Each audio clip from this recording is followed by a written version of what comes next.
Mixing elements from Daniel Isn't There, The Entity, The Pact, and especially The Babadook, Bryan Cranston, who helmed the baby ghost haunter Still/Born, forges a solid story about twisted psyches, imaginary friends, and paranormal manifestations in Z.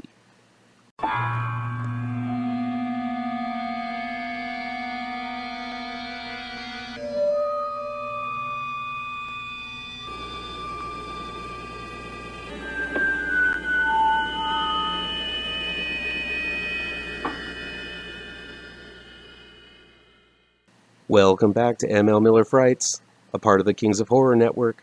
I'm ML Miller.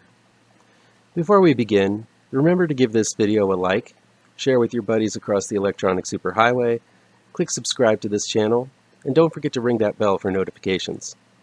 Please get the word out to new folks so we can make this channel bigger and better. Z is available on demand, digital download, and on Blu-ray this week. And you can also find it streaming on Shudder.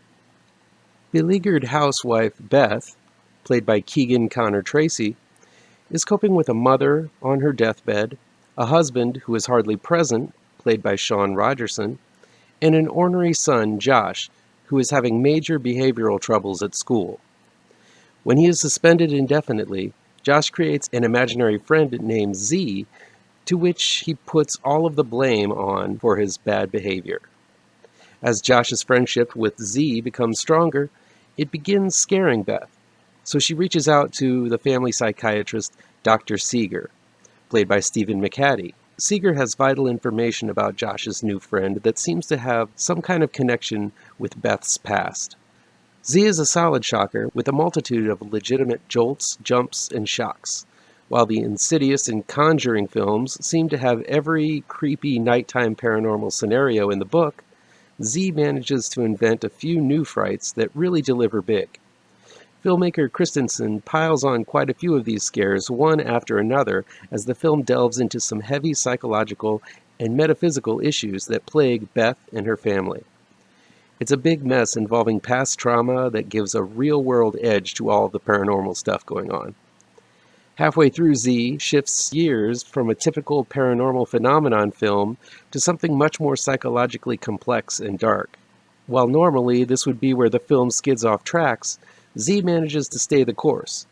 A lot of this has to do with a strong performance by lead actress Keegan Connor Tracy as Beth. There are moments where things get extremely nuts, and because director Christensen and actress Tracy take things seriously, the scenes continue to work masterfully. Keegan Connor Tracy really does go through the emotional ringer here, and it is tough to watch her. Much like the performance of the mother in The Babadook, Tracy is fearless in showing not only a sensitive side, but also an ugly, more emotionally distressed side as well.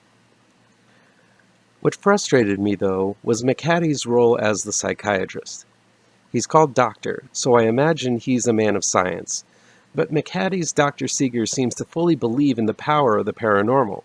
He embraces the fact that Z is a very real and dangerous entity. Instead of investigating as to whether Z is a symptom of an early onset of schizophrenia or depression, he leaps to the conclusion that Z is real.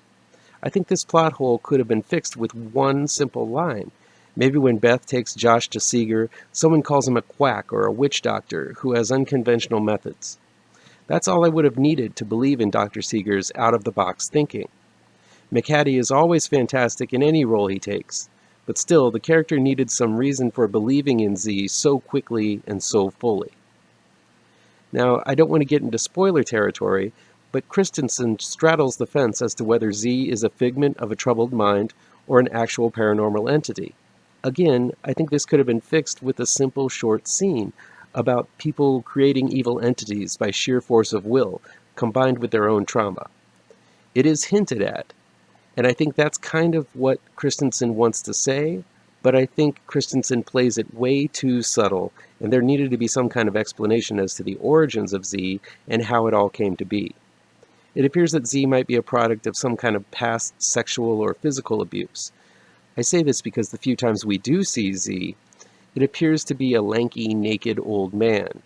but there's no mention of any incident like this in the narrative. So again, I think the horror would have been more powerful with an added scene hinting at something occurring in Beth's past. Be sure to be super creeped out by the look of Z. It is very disturbing. Only seen in well-placed blinks and creepy glimpses, it makes for an original-looking and utterly imposing movie monster. On the surface, Z can be taken as a successful paranormal story. It's not a ghost story, but it's something much more psychologically bent. Had there been a few elements fleshed out, it would have been a perfect scary film. As is, I think Z is still worth a recommendation for its strong performances, foreboding atmosphere, and electrifying fright sequences, but it doesn't go as deep and dark as I think it really could have. That'll be it for today.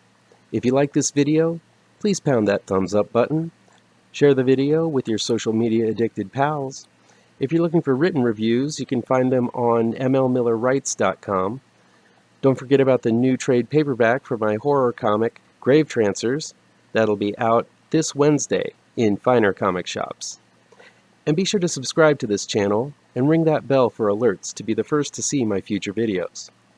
Thanks so much for your time, and take care.